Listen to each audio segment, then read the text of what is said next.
Bienvenidos a Punto Económico. Pasemos a ver un resumen de las noticias de la semana con Luis Alexis Sánchez. Gracias, Oscar, y bienvenidos al resumen semanal económico. Y vamos a empezar con la noticia más importante de la semana.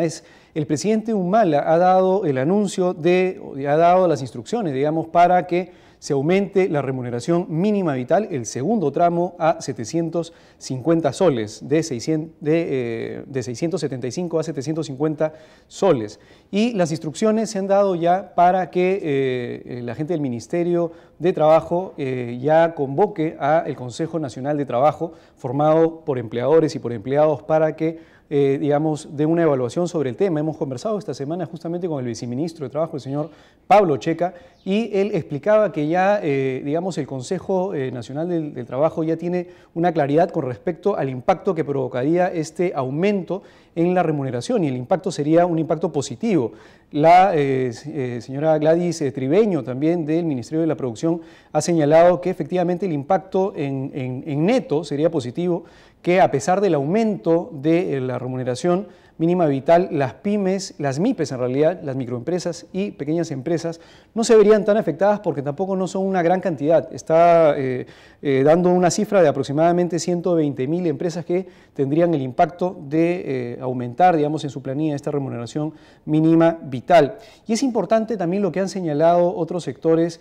otros agentes económicos con respecto, por ejemplo, al hecho de que el impacto en las empresas grandes, por ejemplo, no se va a sentir mucho. Esto lo ha señalado la CONFIEP, dado que los sueldos promedio de las personas están arriba de esta remuneración mínima vital. Lo que ha explicado el viceministro de Trabajo es que muy probablemente digamos, entre el mes de junio probablemente ya estaría dándose finalmente esta ley o este decreto, digamos, del Ejecutivo, que aumenta la remuneración mínima vital. Con respecto a esto también me gustaría hacer una pequeña apreciación. He estado recibiendo comentarios de diferentes personas señalando que la gente de más de 40 años le es difícil conseguir trabajo independientemente del aumento de la remuneración, porque el tema es que si aumenta la remuneración pero las personas no tienen trabajo, pues no le va a servir de mucho. Y aquí me gustaría dar dos consejos. Primero, a los empresarios. Comiencen a pensar un poco también en el valor que podría generar las personas que tienen más de 40 años en sus empresas por el lado de la experiencia que tienen, por el lado de capitalizar, digamos, todo el conocimiento que han podido tener en una industria, y esto, por ejemplo, sucede en Europa. A veces hay europeos o hay americanos, digamos, que vienen al Perú, gente mayor, digamos, para poder mejorar ciertos procesos productivos y enseñar en ciertas industrias a ser más competitivo. Eso lo podríamos hacer también acá en el Perú. Y por otro lado, a los trabajadores de más de 40 años que ahora no tienen empleo, para que puedan capacitarse sobre todo en tecnologías de la información, que es algo en donde los jóvenes, digamos, tienen una ventaja, digamos, competitiva mucho más fuerte. El hecho de poder hacer procesos con tecnología de información mucho más rápido y lograr una eficiencia, que es lo que las empresas están buscando. Por otro lado, otra de las noticias importantes en la semana ha sido la caída del tipo de cambio. La semana pasada hemos cerrado, digamos, bajando la barrera psicológica del 2.65, de 2.65 soles por dólar, y esta semana ha bajado aún más, ha bajado el tipo de cambio y estamos en alrededor de entre 2.635, 2.638. Los exportadores, COMEX, por ejemplo, que es una sociedad de exportadores importante, ha señalado que en teoría el tipo de cambio no debería afectarles tanto a los exportadores, debido a que la competitividad no se debe basar en el tipo de cambio, sino se debe basar básicamente en otros factores, como por ejemplo la infraestructura. Y ahí ha hecho una recomendación para que, por ejemplo, en el tema del puerto del Callao se eliminen sobrecostos para que pueda, digamos, ser mucho más competitiva la exportación a través de este puerto para los exportadores. Asimismo, hay otros agentes económicos que han hablado en ese mismo sentido, pero definitivamente pues observamos que el Banco Central de Reserva, en lo que va de estos 3-4 meses que acaban de pasar, ha estado haciendo compras que han duplicado, más que duplicado, la cantidad de compras de dólares que se han hecho el año pasado. Ya ha superado la barrera de los 7.000 millones de dólares en compras en lo que va de este año. Y ese es un monto bastante fuerte, básicamente para tratar de disminuir la volatilidad y que el tipo de cambio no caiga bruscamente. El profesor, por ejemplo, González Izquierdo, señalaba en esta semana en una entrevista también que le hemos hecho, es que, por ejemplo, parte del tema del tipo de cambio es que tenemos que acostumbrarnos de cierta forma a convivir con un tipo de cambio bajo. Y esto básicamente porque, por ejemplo, en Estados Unidos, la tasa de interés, que digamos es la tasa de interés de referencia que ha puesto digamos, el señor Bernanke, es una tasa prácticamente de cero, una tasa bastante baja y se va a mantener baja probablemente hasta mediados del próximo año. Por lo tanto, digamos, hay un mayor interés de los inversionistas por invertir en otras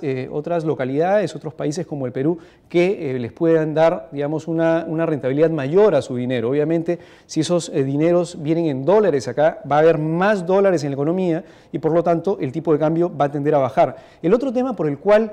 va a seguir también de cierta forma manteniéndose bajo el tipo de cambio, explica, es porque existe mayor cantidad de inversión extranjera directa. Y esto básicamente por el shock de inversiones, por ejemplo, que hemos ya comentado en digamos, programas anteriores. En teoría debería haber también en lo que viene, en los meses venideros de este y el próximo año, una cantidad de dólares de inversionistas que van a invertir en proyectos de inversión importantes, sobre todo en el tema de infraestructura en el Perú, y eso obviamente va a hacer que el tipo de cambio tienda hacia la baja. Otros agentes económicos han estado hablando, por ejemplo, de que otras monedas en la región han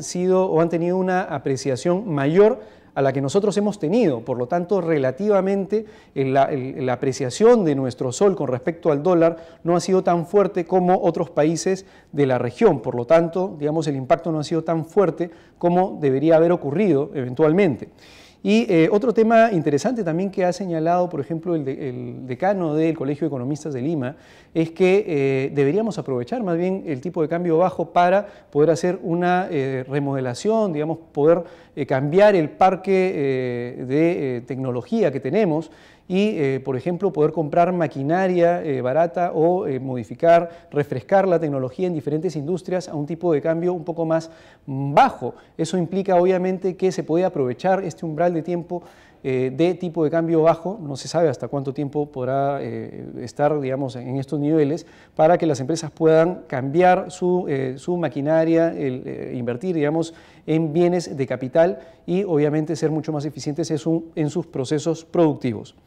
Por otro lado, otra de las noticias de la semana tiene que ver con el tema de la inflación. El INEGI ya sacó sus cifras de la inflación del mes de abril en cifras nacionales. La inflación ha sido de 0.5% en el mes de abril y en Lima metropolitana ha sido de 0.53%. Ahora, si lo comparamos en el caso de Lima con la inflación del mes de marzo, ha bajado de 0.77 a 0.53, aunque en promedio los agentes económicos esperaban una inflación un poco más baja de la que hemos tenido. Se explica esta inflación básicamente por, digamos, un aumento en los precios en el sector de alimentos y bebidas, y esto en parte por algunos alimentos como el pescado, por el tema de Semana Santa que ha subido, y por el tema de los combustibles, que también han subido el precio de los combustibles y el precio también de los pasajes, porque ha habido en el tema de los feriados un aumento en el caso de los pasajes. Y observando también las cifras ya, digamos, de las regiones, vemos, por ejemplo, que hay regiones como Puno que tiene 0.85%